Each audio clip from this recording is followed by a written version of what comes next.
Kanina pa ako sa dito may parking area ng simbahan. Malakas ang kabog ng dibdib ko at hindi mapalagay. Kanina pa nagtatalo ang isipan ko kung itutuoy ko ba ang plano ko.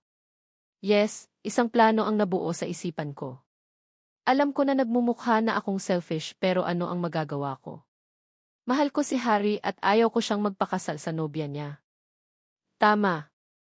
Ngayong araw ang kasal ng lalaking matagal kong nang gusto. Ngayong araw ang kasal ng lalaking ilang gabi ko nang iniiyakan. Hindi ko talaga kayang tangapin eh. Hindi ko alam kung bakit kailangan niya pang tumingin sa iba, gayong nandito naman ako na handang gawin ang lahat mapasaya lamang siya. Hindi ko mapigilan ang mapaitlag nang biglang tumunog ang aking cellphone. Si Mommy, tumatawag sa akin at hindi ko tuloy malaman kung sasagutin ko ba or hindi. Tiyak na hinahanap na nila ako sa bahay, lalo na at itinakas ko lang itong kotse na ginagamit ko ngayon. Marunong naman akong mag-drive pero hindi nila ako pinapayagan na humawak ng manibela. Isang malalim ng buntong hininga ang pinawalan ko bago ko dinampot ang cellphone ko at sinagot ang tawag. Doon ay narinig ko ang nag-aalalang boses ni Mommy. Nasaan ka? Ano na naman ito Fiona, kaagad na wika ni Mommy mula sa kabilang linya. Halata talaga sa boses nito ang galit kaya hindi ako nakaimik.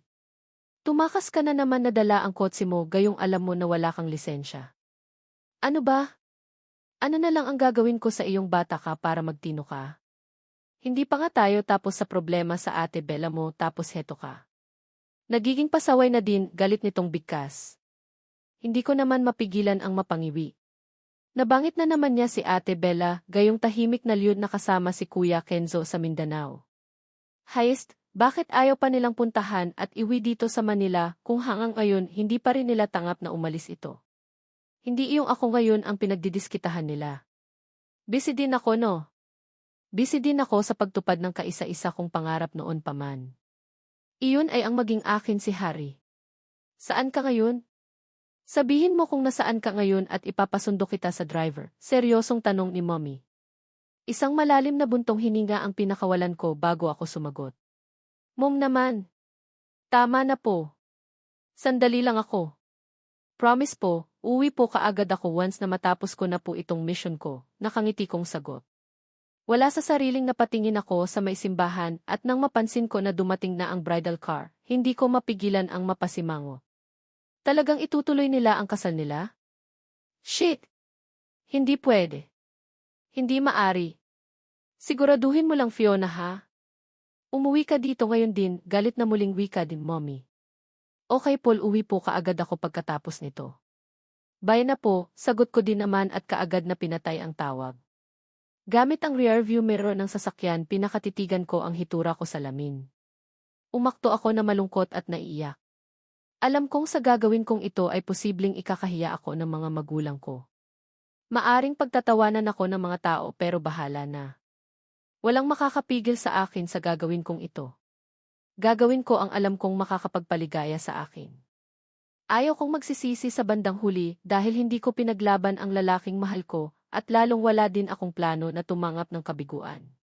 Bahala na, alam kong pagkatapos ng gagawin ko may dalawang puso na nagmamahala na masisira pero kailangan ko din isipin ang sarili kong puso. Hindi ko kayang makita na ikasal sa ibang babae si Harry. Hindi ko din naman nakikita ang sarili ko maging mistress niya no. Nang mapansin ko na nag-uumpisa ng magmatsa ang kasama sa entourage, papasok ng simbahan, mabilis din akong bumaba ng kotse. Kailangan kong sumagap ng sariwang hangin. Kailangan kong ikalma ang sarili ko bago mag-umpisa ang palabas na alam kong ako din ang magiging kontrabida. Nakita ko nang naglalakad na papasok ng simbahan ang bride na si Arian, kaya naman nagpasya na din akong lumapit sa simbahan. Abot-abot ang kaba sa puso ko pero dahil talagang buo na ang loob ko, wala akong planong umatras. Alam kong sa kasalan na ito ay nandito din sila Kuya Brian at Ate Angela pero bahala na. Titiisin ko na lang siguro ang hiya ko basta maisagawa ko lang ang nais ko. Itigil ang kasal. Hindi pwede. Paano na ang baby ko? Ako dapat ang pakasalan niya dahil malapit na kaming magkaanak. Lakas loob kong sigaw pagpasok ko pa lang dito sa loob ng simbahan. Lahat ng mga bisita ay napapalingon sa akin. Bakas ang pagtataka sa mga mata nila habang sinisipat ako ng tingin mula ulo hanggang paa. Ikaw ba naman na nakasuot ng kulay itim na wedding gown, lahat talaga ay nagulat sa naging appearance ko ngayon. Bahala na. Kahit na kinakabahan, hindi ko maiwasan na mapangisi nang mapansin ko na napatitig sa gawi ko ang bride at groom. Bakas ang pagkagulat sa mga mata nila habang hindi maalis-alis ang tingin sa akin. Dahan-dahan naman akong naglakad palapit sa kanila. Harry, paano mo ito nagawa sa akin? Pagkatapos mo akong buntisin nagawa mo akong iwanan at magpakasal sa ibang babae. Akala ko ba ako lang ang mahal mo? Bakit ganito? Bakit niloko mo ako? Hindi mo na ba ako mahal, kunwaring naiiyak kong bigkas? Kailangan ko talagang galingan ang drama dahil puso ko ang nakasalalay dito. Kinabukasan ko kasama ng lalaking iniibig ko ang nakataya dito. Hindi ako papayag na maikasal siya sa ibang babae. Akin lang si Harry Johnson. Ano ba ang pinagsasabi mo dyan, Fiona? Hindi totoo iyang sinasabi mo dahil never tayong nagkaroon ng relasyon sa iyo. Umalis ka na at huwag mo nang guluhin ang kasal ko, galit na sagot ni Harry at mabilis akong nilapitan. Bakas ang galit sa mga mata nito habang nakatitig sa akin. Kahit na medyo natatakot, pinilit kong huwag magpadala sa sindak. Hindi ako pwedeng matakot. Naumpisahan ko na ito kaya ituloy-tuloy ko na lang. Ako yata ito. Si Fiona Sebastian de la Fuente. Hindi pa ipinapanganak ang magpapasindak sa akin. Bunsong anak ng mga de la Fuente at lahat ng gusto ko nakukuha ko sa kahit na sa anong paraan. Kahit ang pinaka-imposibleng bagay ay nagagawa kong posible, kaya walang sino man ang pwedeng pumigil sa akin sa gagawin ko ngayong araw. Harry, ano ba ang sinasabi mo? Napansin mo ba ang tiyan ko? Baby natin ang nasa loob nito. Hindi ako papayag na basta mo na lang akong iwan. Magkakaanak na tayo kaya bumalik ka na sa akin, malakas ang boses kong bigkas. Talagang gusto kong marinig ng mga bisita niya ang katagang lumabas sa bibig ko. Bulungan naman ang narinig ko sa buong paligid. Lalo namang nagdiwang ang kalooban ko. Fiona, ano ang ginagawa mo? Habang abala ako sa aking pagdadrama, narinig ko naman ang isang galit na boses. Nang lumingon ako, napansin ko si Kuya Brian na palapit sa akin. Sinabi ko naman kanina na kasama siya sa mga bisita ng kasalan na ito, kaya hindi talaga malabo na masaksihan niya ang ginagawa kong kabulastugan ngayon. Kuya, tulungan niyo ako. Hindi pwedeng matuloy ang kasal nila. Paano na ako? Paano na ang magiging anak naming dalawa ni Harry? Umiiyak kong bigkas. Napansin ko naman ang pagkalito na kaagad na gumuhit sa mga mata ni Kuya Brian. Seryoso nitong tinitigan si Harry bago nagtanong. Ano ang ibig sabihin nito, bro? Ano ito? May himig na galit sa boses na tanong ni Kuya sa kaibigan niya. No. Hindi. Imposible ang sinasabi ng kapatid mo, bro. Malabong mabuntis ko siya dahil minsan hindi ko nakakasama iyang kapatid mo. Seryosong sagot naman ni Harry. Kunwari, napahagulhol naman ako ng iyak. Kailangan ko talagang itodo ang drama ko para mas maging kapanipaniwala ang lahat. Hindi ko din maiwasan na mapasulyap sa bride na si Ariane at kita ko sa mukha nito ang pagpipigil na maiyak. Paniwala ang gaga sa pang-famous kong acting. Kunwari lang naman itong buntis-buntisan ko. Acting lang ito para pigilan ang lintik na kasalan na ito. Lahat kaya kong gawin makuha ko lang ang nais ko. Kung ano man ang maging consequences ng ginagawa kong ito, buong puso kong tatanggapin. Naramdaman ko naman ang paghawak ni Harry sa braso ko. Matiim akong tinitigan sa mga mata habang bakas ang galit sa kanyang mukha. Alam kong naubos ko na ang pasensya niya sa akin pero hindi ako nagpatinag. Wala akong planong magpatalo sa kung kanino man. Ang gusto ko ang dapat masunod at hindi ang gusto niya. Umalis ka na. Pwede bang umalis ka na? Huwag na huwag mong sirain ang kasal naming dalawa ni Ariane dahil kahit na anong gawin mo, hindi kita magugustuhan. Wala akong balak na patulan ang mga kabaliwan mo, Fiona. Pabulong nawi ka nito sa akin. Pulang-pula na ang kanyang mukha at kung hindi lang siguro ako kapatid ng kaibigan niya, baka kanina pa ako nito binigwasan. Hindi ako aalis. Hindi pwedeng matuloy ang kasal niyong dalawa dahil paano naman ako. Paano ang magiging anak natin? Umiiyak ko ng bigkas. Napanasin ko naman ang galit na kaagad na rumihitro sa mukha ni Kuya Brian habang nagpapalipat-lipat ang tingin sa pagitan naming dalawa ni Harry. Alam kong pati ito ay naguguluhan din sa mga nasaksihan pero papanindigan ko ito. Wala nang bawian at wala na din akong pakialam pa kung nagiging mukha na akong kahiya-hiya sa lahat. Ano ang ibig sabihin nito? Harry, totoo ba? Nakabuntis ka ng ibang babae? Narinig kong mahinang tanong ni Ariane. Hilam ang luha sa mga mata nito habang nakatitig kay Harry. Of course not. Ariane, kay tagal kong hinintay ang araw na ito. Huwag kang maniwala sa kanya. Please. Nakikiusap na sagot naman ni Harry dito. Lalo ko namang nilakasan ang iyak ko at hilam ang luha sa mga mata na tumitig ako kay Kuya Brian. Kung kinakailangan na pati si Kuya Brian papaniwalain ko sa mga kalokohan na ginagawa ko ngayong gagawin ko. Hindi ako papayag na mabulilyaso ang plano ko. Walang ibang babaeng pwedeng pakasalan si Harry kundi ako lang. Bro, please. Today is my big day. Alam mo naman siguro na pinalaki ng pamilya niyo si Fiona na spoiled brat, di ba? She's lying. Hindi totoo na nabuntis ko siya, seryosong wika ni Harry. Hay, hindi ko ipapahiya ang sarili ko sa maraming tao kung nagsisinungaling ako. I am telling the truth, kuya, at siguro naman, sa akin kakakampi, di ba? Ang besides, kung ayaw mong maniwala sa akin, ayos lang. Hindi naman kita pipilitin eh. Umiiyak kong sambit bago ako mabilis na naglakad palabas ng simbahan. Nagawa ko na ang gusto kong gawin at ayos na. Alam kong pati si Kuya Brian ay napaniwala ko kaya siya na ang bahalang gumawa ng paraan. Alam kong mas matimbang pa rin ako higit sa kanino pa man nandirito sa loob ng simbahan, kaya hihintayin ko na lang magiging action niya. Pagkalabas ko ng simbahan, hindi ko pa nga mapigilan ang mapalingon. Hindi ko maiwasang mapangiti nang mapansin ko na kinakausap na ni Harry ang kanyang bride. Mukhang epektibo ang panggugulo ko dahil umiiyak na ang bride at bago ako pumasok sa loob ng kotse, narinig ko ang pag-anunsyo ng pari na hindi na daw matutuloy ang kasal. Lalong gumuhit ang matamis ng ngiti sa labi ko. Sinasabi ko na nga ba eh? Ako ang nagwagi. Ako ang nanalo at may tsansa pa ako para maging akin si Harry. Nagpasya na akong mag-drive paalis ng simbahan para pumunta sa mall. Magkikita kami ng pinsan kong si Jenny. Ang bunsong anak nila Tita Francine at Tito Lance. Alam nito ang plano ko at ayaw lang ako nitong samahan dito sa simbahan. Knowing Jenny masyadong masunurin ang babaeng iyon sa mga magulang niya at ayaw daw nitong masangkot sa kung anong kalokohan ko. Naiintindihan ko naman siya.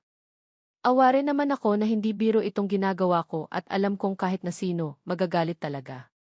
Lalo na kapag malaman nila na hindi naman talaga ako, buntis na siyang dahilan kaya nasira ang kasal nila Harry at ang fiancé niyang si Ariane. Mabilis lang din naman akong nakarating ng mall.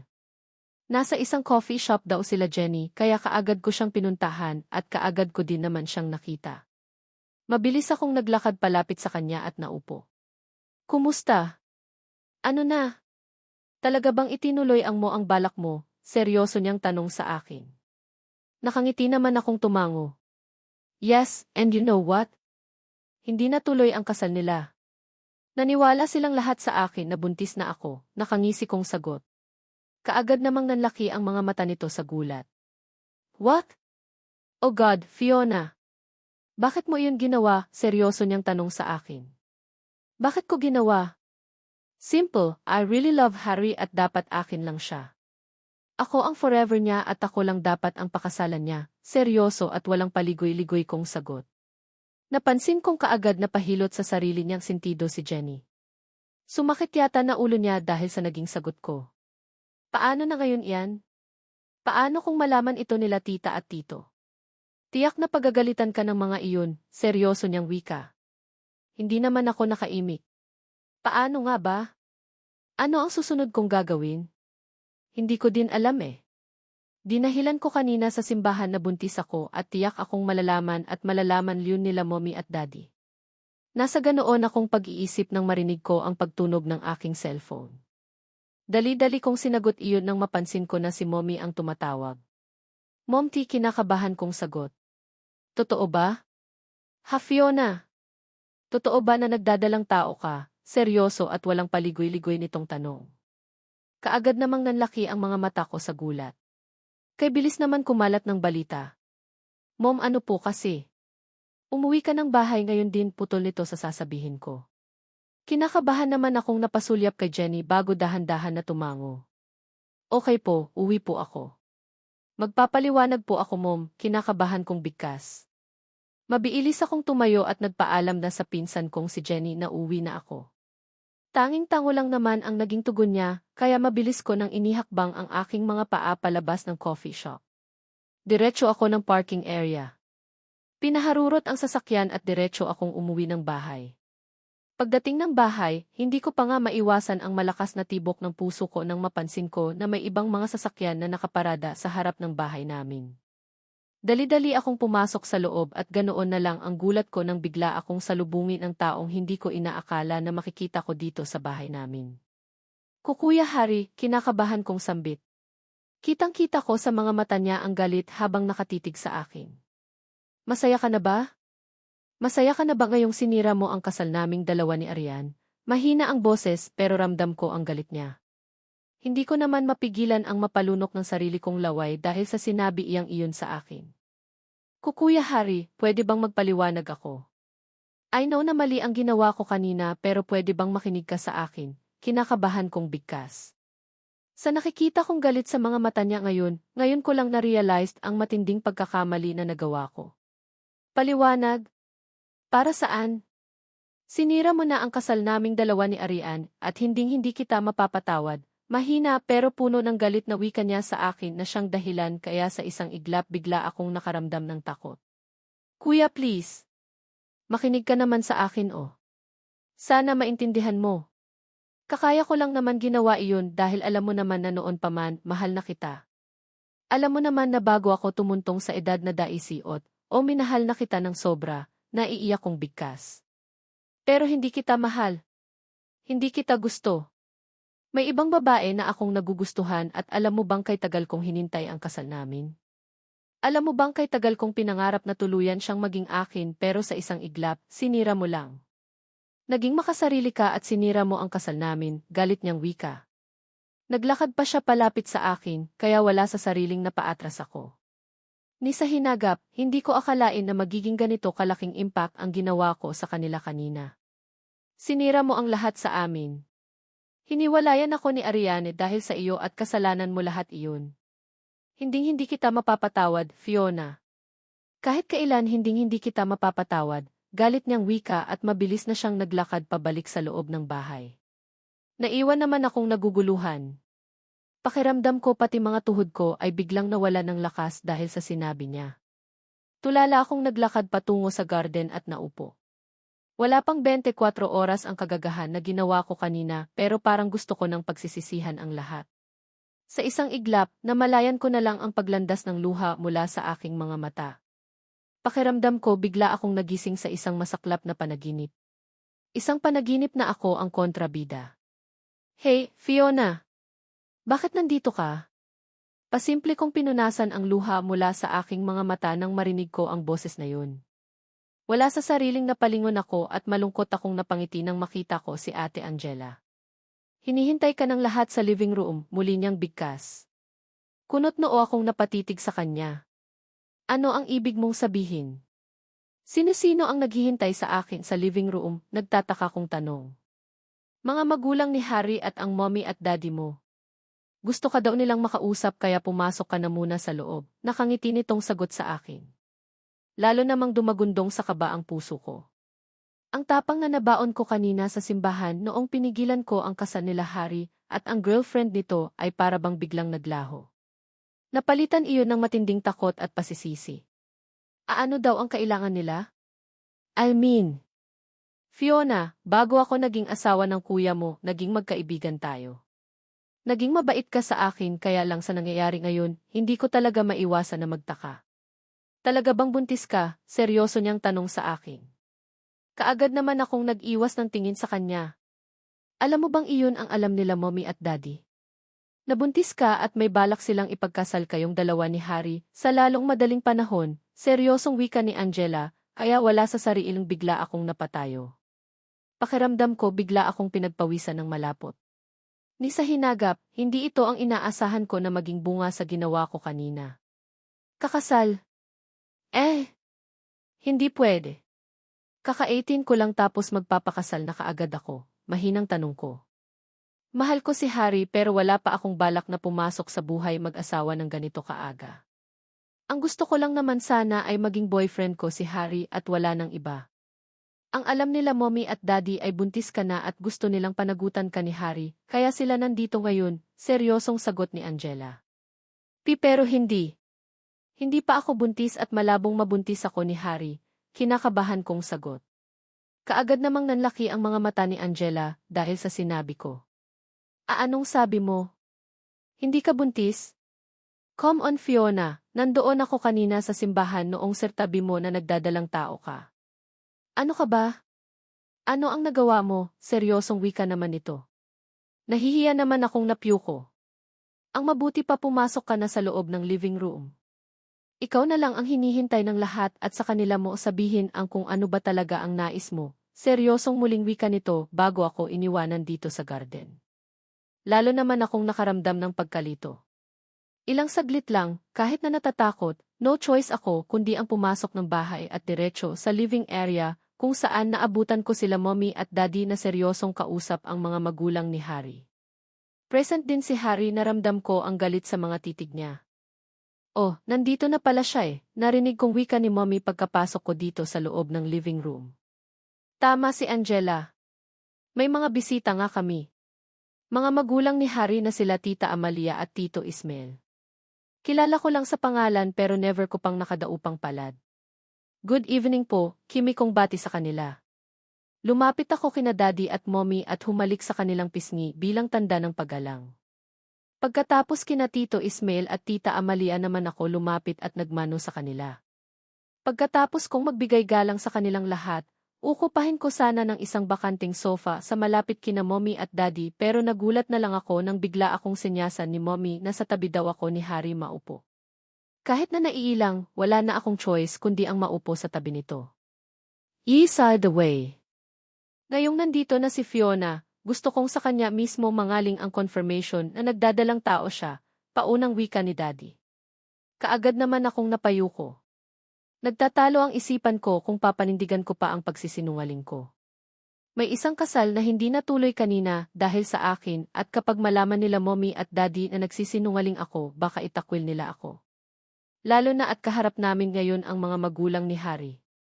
Kapag malaman nilang gawa-gawa ko lang ang lahat, tiyak akong mapapahiya ang pamilya namin sa mga magulang ni Harry.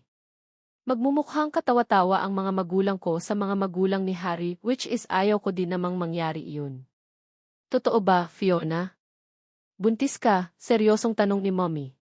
Titig na titig ito sa akin na para bang ayon pa lang, inaarok niya na kung magsisinungaling ba ako or hindi. Mom, mahina kong bigkas. Or hindi lang ang sagot na gusto naming marinig mula sa bibig mo, Fiona. Buntis ka ba talaga? Seryosong muling tanong nito.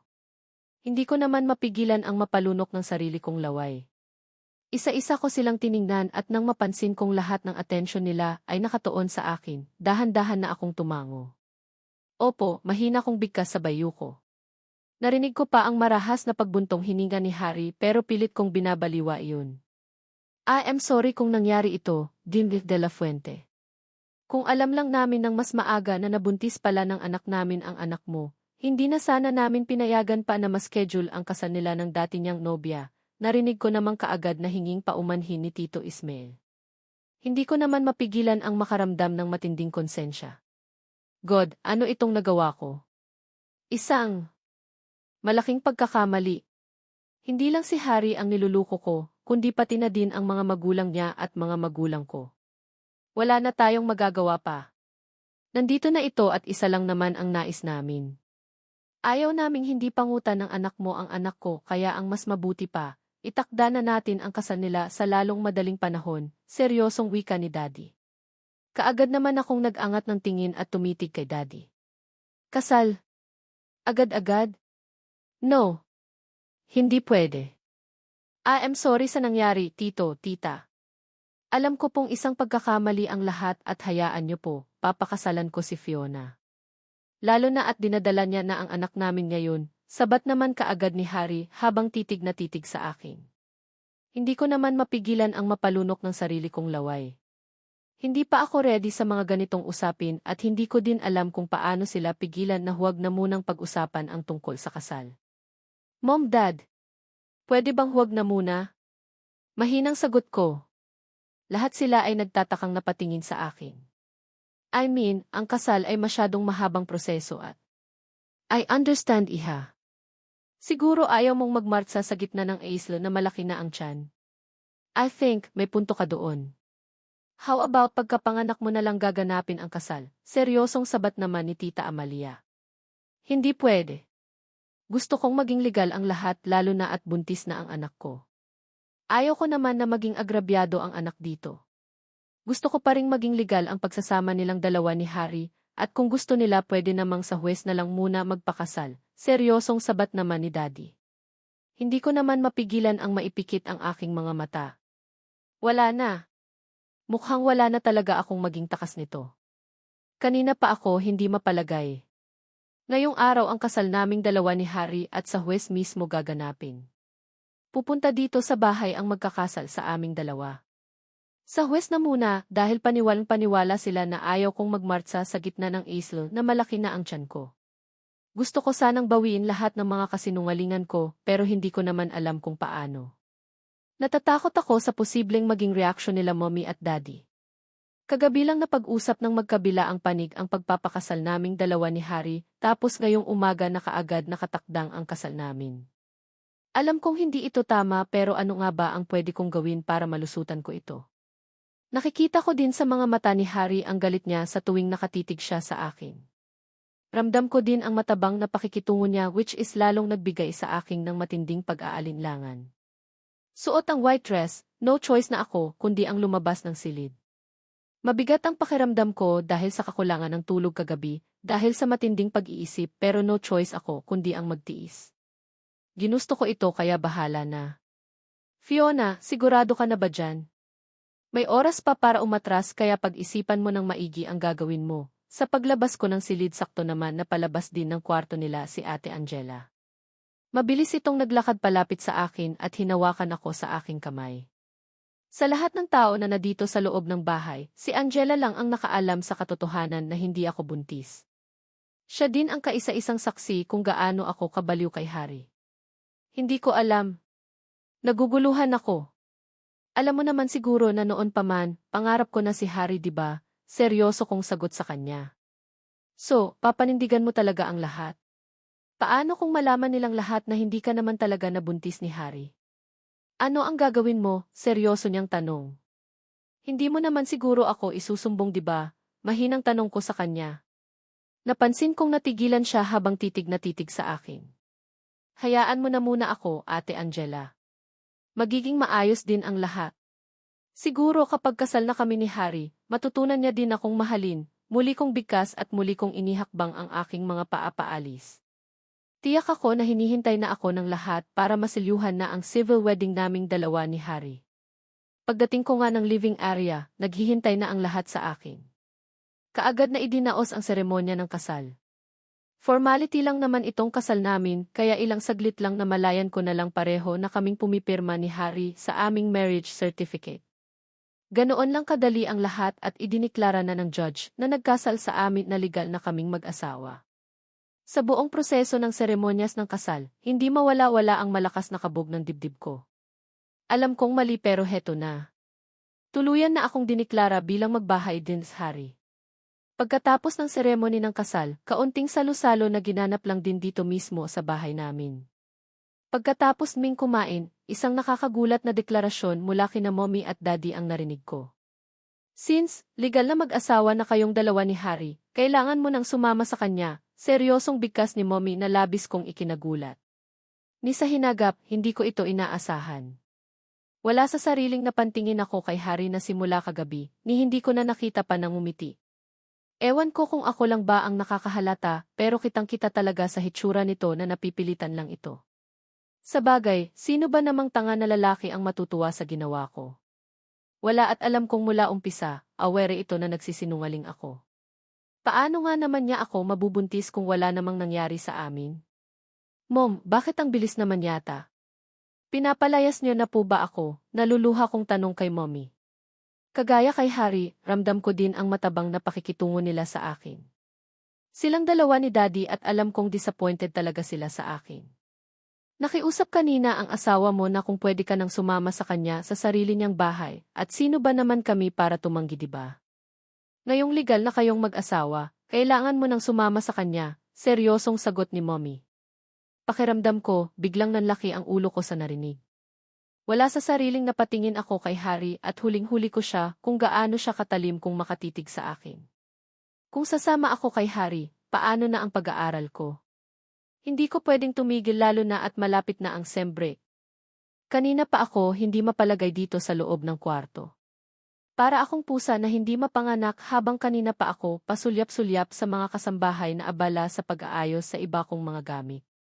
Kakatapos lang naming ikasal ni Harry pero feeling ko sobrang excited ng mga magulang ko na ibigay ako kay Harry. Ni hindi man lang nila ako tinanong kung papayag ba ako na sumama sa kanya.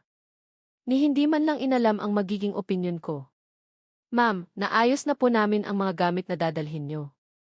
Ibababa na po namin, nakangiting wika ni Manang sa akin. Alanganin naman akong tumango.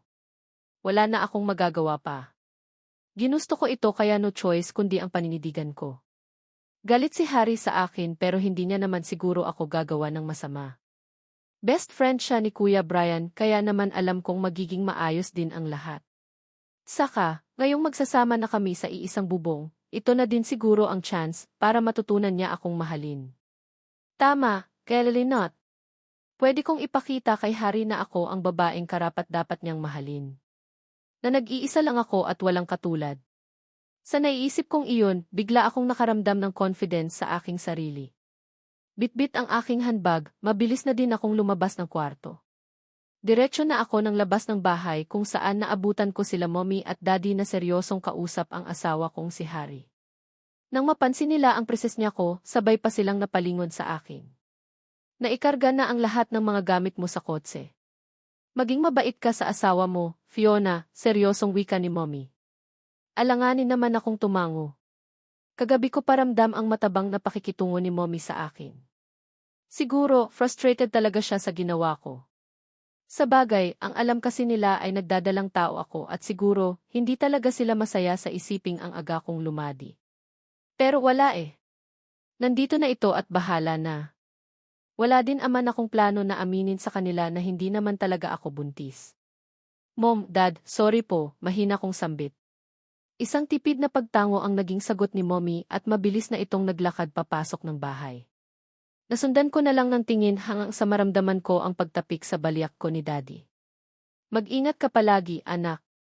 Huwag mo na lang pansinin ang Mommy mo. Masyado lang siyang nabigla sa bilis ng pangyayari.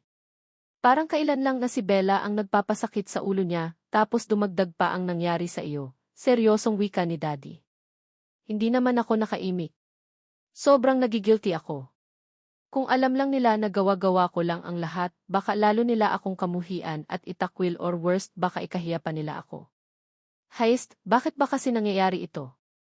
Ni hindi ko man lang naisip ang posibleng mga consequences sa lahat ng mga kagagahan na nagawa ko. Mabigat ang loob nang sumama ako kay Harry. Habang nasa biyahe kami, kapansin-pansin ang pagiging tahimik nito.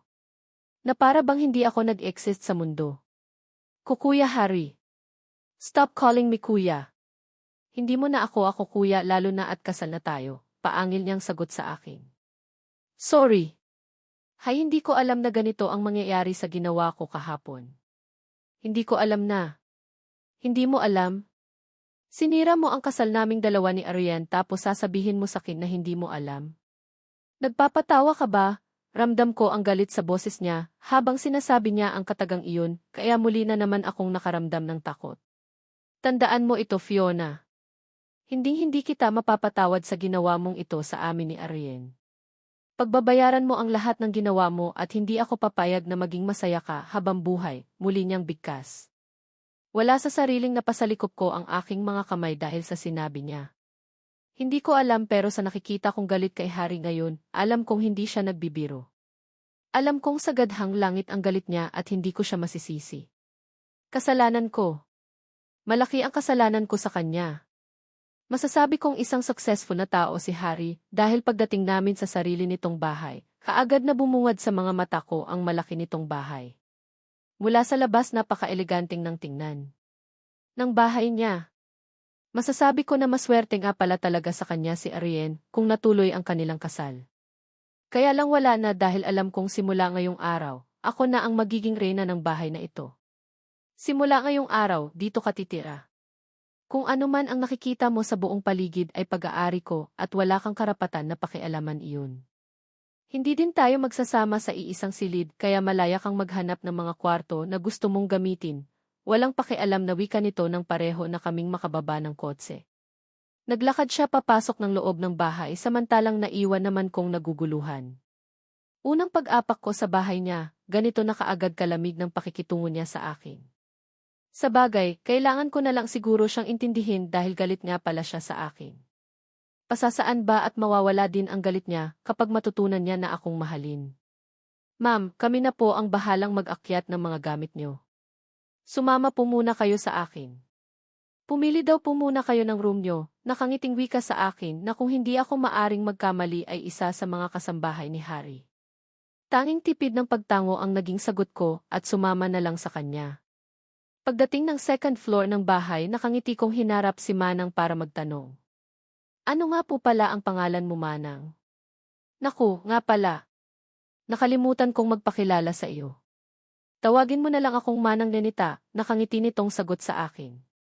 Ako nga po pala si Fiona, pagpapakilala ko din naman sa kanya. Gusto ko pa sanang dugtungan na ako ang asawa ng amo niya pero huwag na lang. Nahihiya ako lalo na at sobrang tabang ng pakikitungo sa akin ni Harry. Naku, ang ganda niyo po talaga, ma'am. Sige na po, pili na po kayo ng magiging kwarto niyo. Para naman po mayakyat na namin ang mga gamit niyo, nakangiti nitong wika. Kaagad ko namang inilibot ang tingin sa buong paligid. May nakita akong 4 na nakasarang pintuan. Hindi ko tuloy malaman kung alin sa mga ito ang uukapahin ko. Mukhang ayaw akong makasama ni Harry sa iisang silid which is ayos lang din naman. Pabor sa akin lalo na at alam kong hangang langit ang galit niya sa akin. Manang, saan po ba ang silid dito ni Harry? Gusto ko po kasing katabi ng silid, niya ang magiging silid ko, nakangiti kong bigkas. Ganoon ba? Ayan po ang silid ni Sir, Ma'am, nakangiti nitong wika sabay turo sa isang nakasarang pintuan sa pinakadulo. Ganoon po ba? Kung ganoon, iyang kasunod na pintuan ang okapahin ko, excited kong bigkas. Kaagad naman sumang-ayon si Manang at sinamahan niya na ako doon. Pagkapasok sa loob ng kwarto, lalo akong nakaramdam ng tuwa nang tumampad sa paningin ko ang maayos na kalagayan ng kwarto. Halata namang alaga sa linis ang buong paligid. Mabango din at feeling ko nasa bahay pa rin naman ako ng mga magulang ko. Kaagad na din nilang pinagtulungan na iakyat ang mga gamit ko. Si Manang na din ang kusang tumulong sa akin na ayusin ang mga gamit ko sa walk-in closet ko. Pagkatapos noon, tinanong niya ako kung ano ang gusto kong merienda. Naku, salamat po Manang. Siguro. Mamaya na lang. Parang gusto ko pong magpahinga na muna, nakangiti kong wika. Eksakto 11:00 kanina nang dumating kami dito ni Harry sa bahay na ito at halos 3:00 na pala ng hapon. Ramdam na ng katawan ko ang pagod at parang gusto kong mahiga na muna sa malambot na kama para makapagpahinga. Ganoon ba? Okay, kung ganoon, maiwan na kita dito para makapagpahinga kayo. Kung may iba pa po kayong kailangan, huwag po kayong mag-atubili na tawagan ako. Bigkas nito at mabilis na itong lumabas ng silid pagkatapos kong magpasalamat. Nagpasya akong maglinis ng muna ng katawan bago ako nagpalit ng pantulog na kasuotan. Balak kong ipahinga na muna ito. Kagabi pa ako walang matinong tulog at gusto kong bumawi ngayon. Pagkahiga ko ng kama, mabilis na din naman akong nakatulog. Nagising ako na madilim na ang buong paligid kaya naman dali-dali kong hinagilap ang switch ng ilaw at inion iyon. Pagkatapos nagpasya akong pumasok ng banyo para makaligo. Medyo nakakaramdam na akong gutom kaya kailangan ko ng bilisan ang kilos ko. Kailangan ko na sigurong bumaba para makakain. Manang! Manang, tawag ko sa pangalan ni Manang pagkababa ko pa lang ng hagdan. Nakakabingi ang katahimikan ng buong paligid at feeling ko nag-iisa lang ako sa bahay na ito, gayong kanina lang ay maliban kay Manang, may 2 pa akong mga kasambahay na nakita. Tumulong pa nga sila sa pag-aykat ng mga gamit ko sa second floor ng bahay. Manang! Nasaan po kayo, muli kong wika? Boses ko lang ang maririnig sa buong paligid at imposible naman na nagpapahinga na ang mga kasambahay gayong 8:00 pa lang naman ng gabi. Anong ingay iyan? Hindi ko mapigilan ang mapaiktad sa gulat nang mula sa kung saan narinig ko ang seryosong boses ni Harry. Dali-dali akong napalingon pero muli ding natigilan nang mapansin ko na may bitbit siyang isang bote ng alak. Mukhang lasing din siya dahil hindi ganoon kaayos ang paraan ng paglakad niya. Namumula din ang mga mata nitong direktang nakatitig sa akin. Hinahanap ko sila manang Nenita. Kinakabahan kong sagot. Dahil may iutos ka. Magsisenyorita ka dahil mula pagkabata, pinagsisilbihan ka na ng lahat, kaagad niya ding sagot sa akin. Hindi naman sa ganoon. Magtatanong lang naman sana ako kung may pagkain na dahil nagugutom na ako. Sagot ko din naman kaagad sa kanya. Nag-aalburuto na ang aking tiyan at naghahanap na talaga ng makakain. Nagugutom? Wow! Gaano ka ba katamad na babae na walang ibang ginawa kundi ang magkulong ng ilang oras sa kwarto at lalabas na lang para maghanap ng makakain nang iinulto niyang bigkas? Hindi naman ako nakaimik. Aware naman ako na galit siya sa akin pero hindi ko naman napaghandaan na ganito niya ako itrato.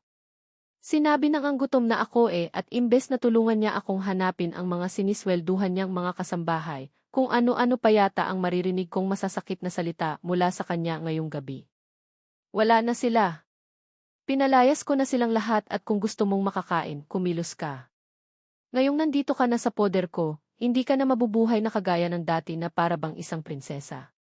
Kung hindi ka kikilos, hindi ka makakakain, seryoso niyang sagot na labis kong ikinagulat. Ni sa hinagap, hindi ko ito inaasahan. Pinalayas niya daw lahat ng mga kasambahay? Gusto niya bang sabihin sa akin ngayon na ako ang gagawa sa lahat-lahat dito sa loob ng bahay? Pati paghahanda ng pagkain na wala akong kamuwang-muwang. Bunsong anak ako ng mga De La Fuente at wala akong alam sa mga gawaing bahay.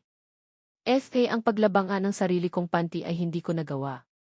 Tapos sasabihin niya sa akin ngayon na pinalayas niya daw lahat ng mga kasambahay niya. Gosh, gutom na ako at ano ang kakainin ko? Are you kidding me? Harry, alam kong galit ka pero huwag naman ganito. Look, gutom na ako at kapag ganyan ka sa akin, uuwi na lang ako sa amin, naiinis ko ng sagot sa kanya. Gusto niya yatang ubusin ang pasensya ko. Kung masama pala ang loob niya pwede naman siyang mga tuwiran bago kami ikasal. Pwede namang ipilit niya sa lahat na hindi niya naman talaga ako nabuntis at kung ayaw niya talaga hindi ko naman siya pipilitin. Kaya lang, nanahimik siya sa buong proseso ng pag-uusap ng kasal at pagkatapos, ako ngayon ang pahihirapan niya. Napaka-unfair niya. Shut up! Sa palagay mo ba makakauwi ka pa sa bahay niyo? Look Fiona, pinili mong sumama sa akin kaya wala kang choice kundi ang pagsilbihan ako. Galit niyang wika sabay bato niya sa hawak niyang bote sa kung saan. Lumikha iyon ng malakas na ingay dulot ng pagkabasag ng bote kaya hindi ko naman maiwasan na makaramdam ng takot. Bago pa ako nakabawi sa takot na nararamdaman ko, halos inisang hakbang niya lang ang pagitan naming dalawa at mariin niya akong hinawakan sa magkabilaan kong balikat. Alam mo, maganda ka naman sana Kaya lang, hindi ko maintindihan kung bakit napakadesperada mo. Naakala mo ako lang ang nag-iisang lalaki sa mundo na wala kang ibang ginawa kundi ang magpapansin sa akin, nanlilisik ang mga matang bigkas niya. Nahintakutan naman akong napatitig sa kanya. Harry, ano ba? Bitiwan mo ako. Nasasaktan ako, naiiyak kong bigkas. Ang takot na nararamdaman ko sa kanya kanina ay mas lalo pa yatang dumuble. Lalo na at kitang-kita ko sa mga mata niya matinding galit. Your wish is Dilf command, Fiona. Not since asawa na kita at kakakasal lang nating dalawa, ito na din siguro ang tamang oras para umpisahan natin ang ating honeymoon diba? Nakangisi nitong bigkas at walang sabi-sabing basta niya na lang akong binuhat. Hindi ko mapigilan ang mapatili dahil sa takot. Pinilit kong makawala mula sa mga kamay niya pero mas hamak na mas malakas siya sa akin at ilang saglit lang, nakarating kami sa isang sield at walang sabi-sabing basta niya na lang akong inihagis sa ibabaw ng kama. Ano ang ginagawa mo? Harry, ano ito? Hindi. Kung ano man ang iniisip mo, hindi mo pwedeng gawin yan sa akin. Isusumbong kita kina mommy at daddy, may pagbabanta sa boses na bigkas ko at mabilis na bumangon ng kama. Parang walang narinig na nakangiti siyang tinitigan ako habang nag-uumpisa na siyang hubarin ang kanyang kasuotan. Magsusumbong? Ano naman ang isusumbong mo sa kanila? Napinilit kita di makipagtalik sa akin. Sa palagay mo, maniniwala sila sa iyo gayong ang alam ng lahat, na buntis kita, nang uyam ang boses na bigkas niya. Hindi ko naman mapigilan ang lalong maluha dahil sa takot. Matapang ako pero kapag mga ganitong kaganapan, nakakatakot din pala. Lalo na at alam kong kaming dalawa lang ni Harry dito sa bahay. Walang tutulong sa akin at lahat ng gusto niya ay magagawa niya sa akin. Isa pa, paano ako magsusumbong kina mommy at daddy kung sakaling gawan ako ng masama nitong si Harry? Papaniwalaan ba nila ako? God, palagay ko, hindi eh. Hindi ba't ito naman ang gusto mo? Patay na patay ka sa akin at anong pag-inarte yan? Maghubad ka na at nang maumpisahan na natin ang honeymoon natin, nakangisi nitong muling bigkas. Lalo naman akong nahintakutan sa sinabi niyang iyon. Hindi pa ako ready. 18 pa lang ako at wala pa akong plano na makipag-sex kahit na kanino. Harry, please. Huwag. Kung ano man ang gusto mong gawin, huwag mo nang ituloy. Maawa ka sa akin, naiiyak kong bigkas. Lalong nagdilim ang aura nito at pagkatapos nitong hubarin ang kanyang pang-itaas na kasuotan, isinunod niya naman ang kanyang pang-ibaba. Maawa? Bakit, naawa ka ba sa akin noong sinira mo ang kasal ko? Sinabi ko naman kasi sa iyo, Fiona, hinding-hindi kita mapapatawad sa ginawa mo. Gusto kong makita kang nagdurusa para ma-release mo ang pagkakamali mo. Galit nitong bigkas at ganoon na lang ang panlalaki ng mga mata ko nang tuluyan niya nang nahubad ang kanyang pang-ibabang saplot. Tanging ang natira na lang sa kanyang katawan ay ang kanyang boxer shorts, kung saan kitang-kita ko ang bumubukol sa pagitan ng kanyang hita. Hindi. Patawad. Harry, please. Patawarin mo ako kung hindi ko mapigilan ang mapahiyaw sa takot ng basta-basta niya na lang akong hinawakan sa paa at hilain palapit sa kanya. Pinilit kong kumapit sa bedsheet ng kama, pero mas malakas siya ng hamak kumpara sa akin. Pinilit kong sipain siya pero bigla niyang hinawakan ang aking pajama at hinila pababa. No. Hindi mo pwedeng gawin sa akin ito. Nakalimutan mo na ba? Kapatid, ako ng best friend mo at kapag malaman ito ni Kuya Brian tiyak akong magagalit siya sa iyo. Umiiyak ko ng bigkas dahil sa matinding takot. Pinakawalan niya naman kaagad ang pagkakahawak niya sa paa ko nang tuluyan niya nang nahubad ang suot kong pajama, kaya lang ang blouse ko naman ang pinagdiskitahan niya. Basta niya nalang pinunit iyon na siyang dahilan kaya natangal iyon sa katawan ko. Ano klaseng kaartehan iyan, Fiona? Hindi ba't ito ang gusto mo? Heto na tayo o malapit nang matupad ang pangarap mo. Malapit mo nang makuha ang gusto mo kaya huwag kang umiyak-iyak dyan. Galit niyang wika at bigla niya ang lang hinaklit ang aking suot na bra. Kaagad na natangal iyon at tumampad sa mga mata niya ang tayong-tayo kong boobs. Dumausdos ako palayo sa kanya. Pinilit ko ding bumaba ng kama pero naging maagap siya. Basta niya na akong dinaganan at gamit ng dalawan iyang palad, walang sabi-sabing nilamas niya ang magkabilaan kong boobs. Dahil first time na may gumawa sa akin ito, kaagad akong nakaramdam ng sakit. Fuck! Kahit na matigas ang ulo mo, mukhang jackpot naman ako pagdating sa katawan mo. Not alam ko na kung paano ka parusahan kaya humanda ka. Ako mismo ang lalaspag sa katawan mo, Fiona. Matikman mo ang sakit at sarap dulot ng galit ko. Bigkas niya at kaagad nanlaki ang mga mata ko sa gulat ng walang sabi-sabing basta niya na lang isinubo ang isa sa mga nipli ko.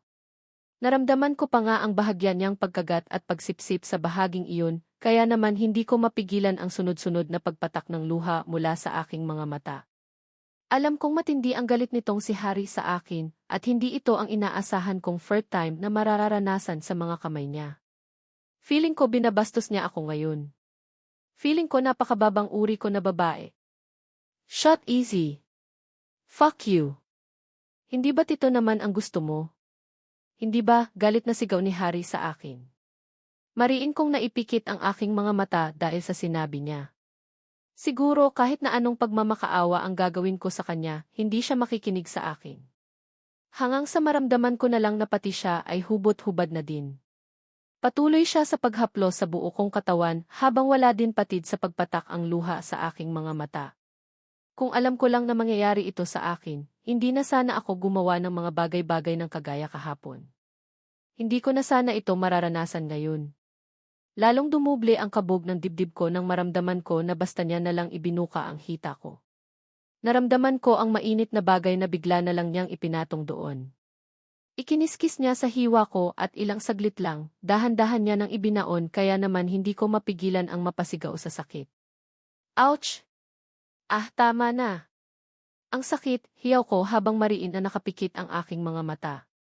Hindi ko siya kayang titigan dahil ayaw kong magalit sa kanya dahil sa ginagawa niyang ito ngayon sa akin. Kasalanan ko ang lahat-lahat pero hindi ko naman akalain na ang pagkababae ko ang magiging kapalit ng lahat-lahat. Fuck! Virgin ka pa? Sa ilang beses na panlalandi na ginawa mo sa akin, akalain mo iyon virgin ka pa, narinig kong bigkas niya. Hindi ko alam kung galit pa rin siya sa akin dahil malumay naman ang boses niya habang sinasabi ang katagang iyon. Lalo naman akong napaiyak. Pakiramdam ko kasi may matigas na bagay na nakasalpak sa pagkababae ko. Parang hinihiwa din ang pagkababae ko dahil sa matinding sakit. Hari, tama na. Masakit. Sobrang sakit, nagmamakaawa kong sambit. Huminto naman siya sa paggalaw sa ibabaw ko pero hindi niya pa rin tinatangal ang kanyang pagkalalaki sa pagkababae ko. It's too late. Endure the pain. Mawawala din iyan, mahina niyang bigkas at hindi ko mapigilan ang mapakagat ng labi ko nang maramdaman ko ang muling paggalaw niya sa ibabaw ko. Sa pagkakataon na ito, mabagal na ang bawat pagkadyot niya pero nandoon pa rin ang sakit. Hindi din maamapat-ampat ang pagpatak ang luha sa aking mga mata. Oh! Shit, Fiona! Ang sarap mo, mahina niyang sambit. Sa pagkakataon na ito, ramdam ko ang patuloy na paglabas-pasok niya sa akin. Nandoon pa din ang sakit pero nakakaramdam ako ng kakaibang kiliti na ngayon ko lang naramdaman sa tanang buhay ko. Hindi ko akalain na ganito ka pala kasarap. Oh, God! You're so tight! Lalabasan na kaagad ako nito eh. Muli niyang bigkas habang patuloy ang kanyang pagbaon sa akin. Pigil ko naman ang sarili ko na huwag umungol. Sa totoo sobrang nasasarapan na din naman ako sa ginagawa niyang ito sa akin ngayon. Tuluyan nang naglaho ang sakit at kakaibang sarap ang bumabalot sa buo kong pagkatao. Lalo na at sa bawat pagkadyot niya sinasabayan niya iyon sa paglamas sa magkabilaan kong boobs. Open your eyes, sweetheart. Titigan mo ako. Gusto kong itatak mo sa isipan mo na walang ibang gagawa nito sa akin, kundi ako lang, pautos niyang wika sa akin. Hindi ko siya pinakingan bagkus muli akong napakagat ng aking labi. May kakaiba akong nararamdaman sa pagkababi ko. Naiihi ako na parang hindi. Hindi ko alam kung ano ang nangyayari sa akin. Nasasarapan ang katawan ko habang kumontra naman ang isipan ko. Alam kong hindi ito tama. Galit siya sa akin kaya ginagawa niya ito ngayon. Gusto niya akong parusahan. Gusto niya akong pahirapan. Kaya lang ano ito?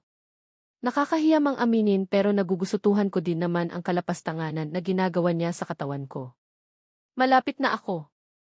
Shit! Uy, muli niyang bigkas. Sa pagkakataon ka ito, bumilis na ang kanyang pagkaulos. Ramdam ko ang kahabaan niya na sa hiyas ko. Punong-puno ang pakiramdam ko at ramdam ko ang dulas ng pagkababae ko dahil basang-basa na ako sa bahaging iyon. Hindi ko akalain na makakaramdam din ako ng ganito. Hindi ko akalain na magugustuhan din ng katawan ko ang ginagawa niyang ito sa akin ngayon. Makailang pagkadyot pa ang ginawa niya sa ibabaw ko nang maramdaman ko na para bang mas lalong dumuble ang laki ng alaga niya. Kasabay noon ay para bang bigla siyang nanginig sa ibabaw ko hanggang sa maramdaman ko ang mainit na bagay na bigla na lang dumaloy sa kaloob-looban ng sinapupunan ko. Hingal na hingal siyang nanatili sa ibabaw ko bago siya pabagsak na nahiga sa tabi ko. Nanatili lang din naman akong tahimik. Sa totoo lang, gulong-gulo ang isipan ko sa mga nangyari sa buhay ko. Hindi ko akalain na sa isang iglap sa pilitang naangkin ni Harry ang katawan ko. Ni hindi niya man lang iginilang ang pagkakaibigan nilang dalawa ng kapatid kong si Kuya Brian.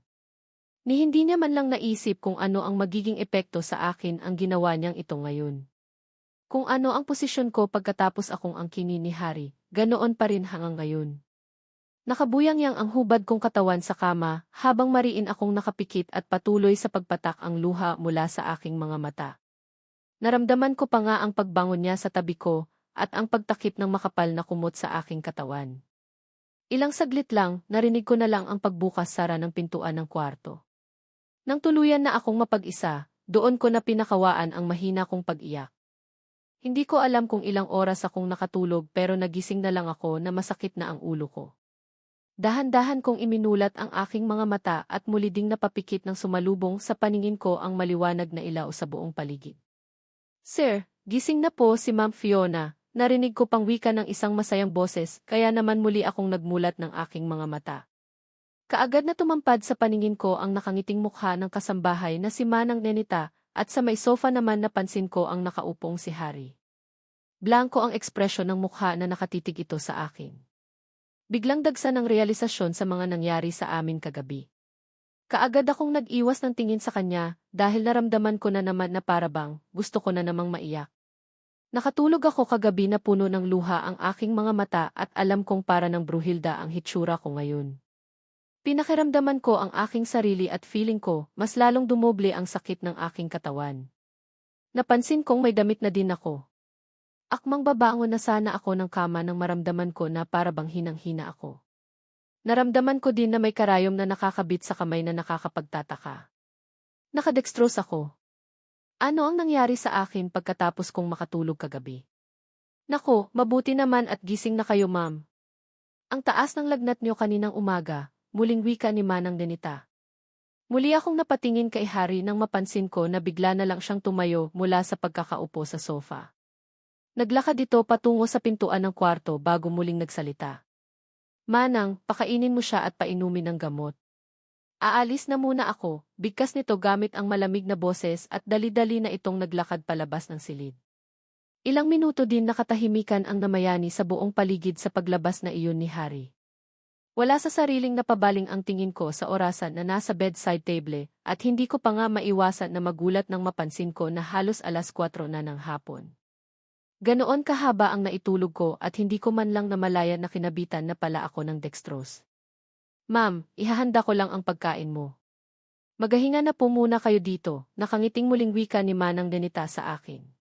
Isang tipid na pagtango ang naging sagot kaya naman dali-dali na din itong lumabas ng silid. Naiwan naman akong hindi na naman mapigilan ang maluha. Nagiging emotional na yata ako ngayon. Ang bilis ko nang umiyak. Sa bagay, sino ba naman ang hindi maiiyak sa naging sitwasyon ko ngayon? Sa isang iglap biglang nagbago ang buhay ko. Sa isang iglap, feeling ko nag-iisa na lang ako. Walang kakampi at walang karamay. Ilang minuto din akong walang ibang ginawa kundi ang tahimik na lumuha. Pagkatapos noon, isang malalim na buntong hininga ang pinakawalan ko para mapakalma ko ang sarili ko. Hindi ako pwedeng umiyak ng umiyak. Ginusto ko ito kaya dapat lang napagdusahan ko. Sa naisip kong iyon, wala sa sariling napatingin ako sa kamay ko na may karayom. Pikit mata kong tinagal ang nakadikit na parang tape at walang sabi-sabing tinangal ang karayom. Napadaing pa nga ako dahil may kaunti akong nararamdamang sakit.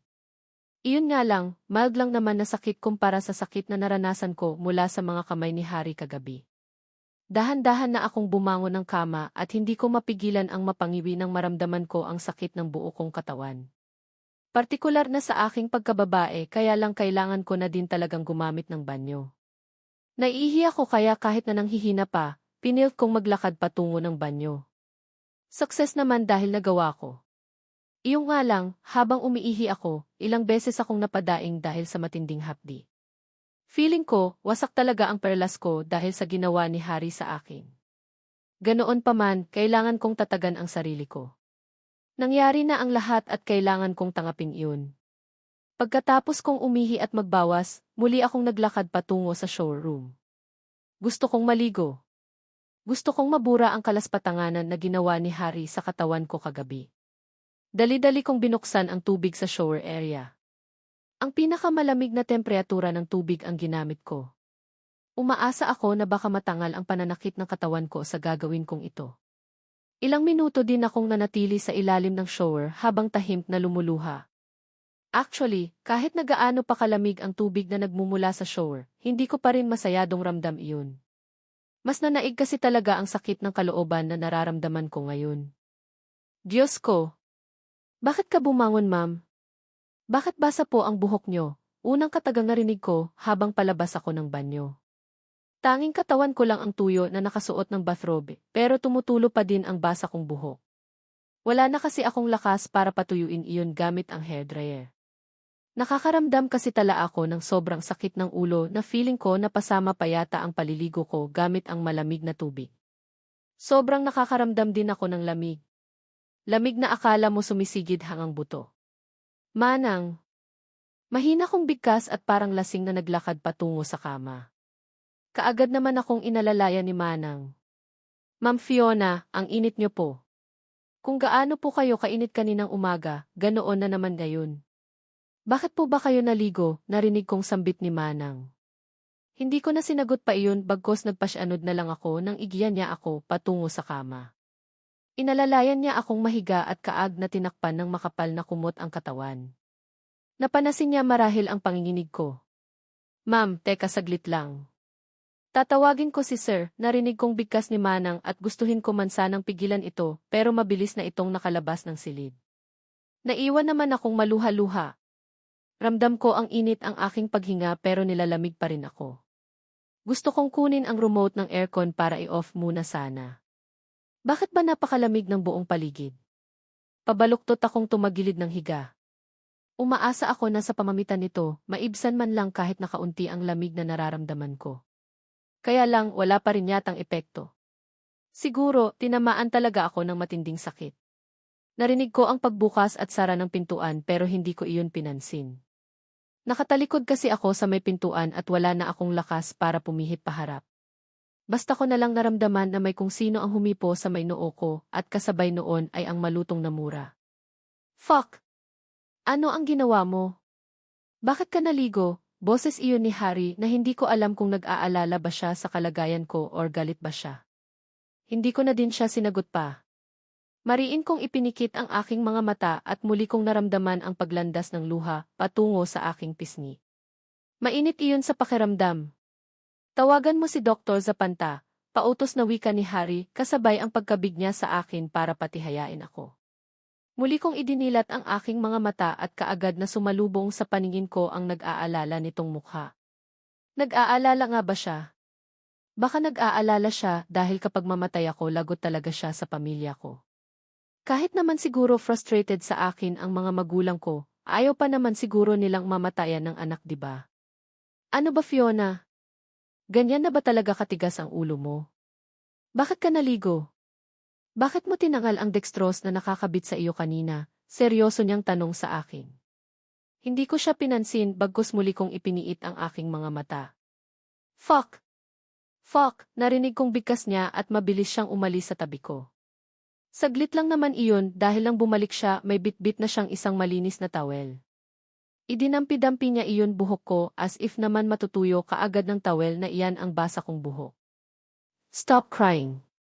Parating na si Dosi, narinig kong bigkas. Huli na nang napansin ko na habang pinapatuyo niya ang buhok ko, nakatitig pala siya sa akin. Paano ba naman kasi, patuloy pa rin kasi sa pagluha ang mga mata ko. Pero hindi ako umiiyak ha. Talagang feel lang siguro ng mga mata ko ang lumuha ng lumuha.